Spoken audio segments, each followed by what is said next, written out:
이제 또 뭐 한번 할 때? 한번 네, 나왔다. 한번 하시고.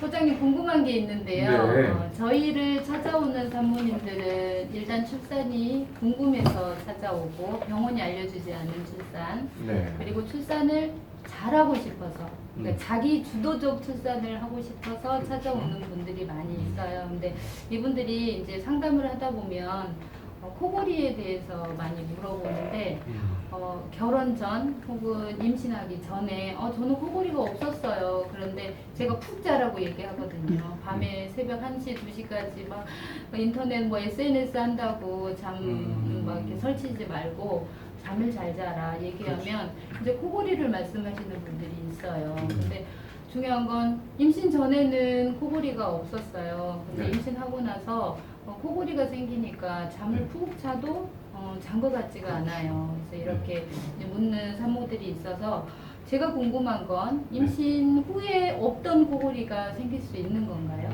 네. 이제 코골이의 발생 원리 무척 간단하지만 잘 모르는 분들이 좀 있어서 쉽게 한번 설명을 드려볼게요. 코골이라는 거는 목에서 나는 소리잖아요. 숨 쉴 때 나는 소리. 그러면은 정상적으로 그러니까 평상시에 숨 쉬면은 전혀 소리가 안 나죠. 안 나죠. 근데 소리를 내려면 이렇게 하는 소리를 낼 때는 바로 기도를 확 좁힙니다. 네네. 가만히 있은 상태에서는 절대 그런 소리를 낼 수가 없어요. 일반적인 코골이는 정말 단순하게요. 기도가 좁아졌기 때문에 발생하는 거거든요.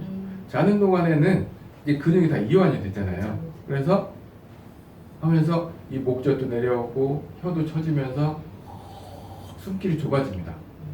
그러면서 숨이 들어가는데 이 좁은 길을 통과할 때 좁아지면은 속도가 빨라져야 그 내가 원하는 만큼 공기가 들어가잖아요.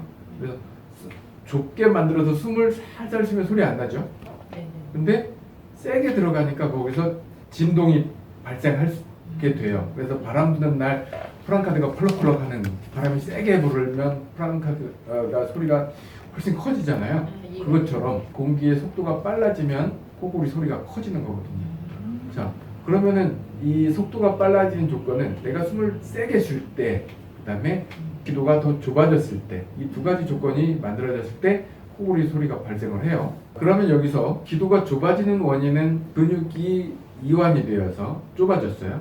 그럼 속도가 빨라진다는 거는 좁아지니까 그만큼 원하는 만큼 공기가 안 들어가니까 숨을 더 세게 쉬어서 생기는 겁니다.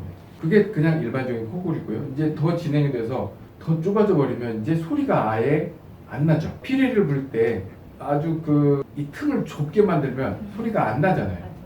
그것처럼 틈이 너무 좁아지면 소리가 안 나요. 그래서 저흡 상태가 빠지는 거죠. 그래서 코골이 소리가 크다고 해서 심각한 게 아니고요. 적은데 숨을 제대로 못 쉬는 게 이제 심각한 코골이인 거죠. 그 일반적인 코골이는 이렇게 기도가 좁아져서 발생하는 거고, 기도가 좁아졌다는 것은 숨을 제대로 쉬지 못하고 있다는 상황을 알려주는 경고음, 신호음이라고 볼 수 있죠. 그러면 기도가 좁아져서 숨을 제대로 쉬지 못하는 상황이 오는 거네요. 그렇죠. 코골이는 그렇게 이해하시면 됩니다. 네. 정상적인 호흡이 아니구나. 그러면 제가 궁금한 건 그러면 임산부의 코골이는 왜 생기는 거예요?